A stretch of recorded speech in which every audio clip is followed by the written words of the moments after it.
அவர்கள் ஏற்றுக்கொண்டால் ஒத்துழைத்தார், எதிர்த்தால் கடுமையாக தண்டித்தார்.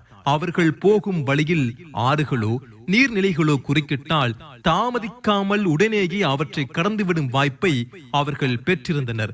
அதற்கான ஏற்பாட்டை பொறியியலாளர்கள் செய்திருந்தனர். அவர்கள் பலகைகளை கப்பலாக ஆக்குவதற்கு ஏற்ப சீவி வைத்திருந்தனர். அவற்றை இலகுவில் இணைக்கக்கூடியதாகவும் இருந்தது.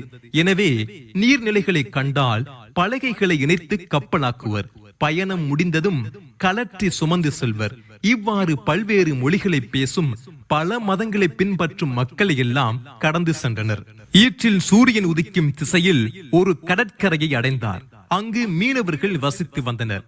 அந்த பகுதி மணல் பாங்கானதால் அதில் வீடுகள் கட்ட முடியாதிருந்தது. அதே வேளை நிழல் தரும் மரங்களும் அங்கிருக்கவில்லை. அம்மக்கள் குகைகளிலும் குடிசைகளிலும் வாழ்ந்து வந்தனர். அம்மக்களுக்கு மார்க்க போதனை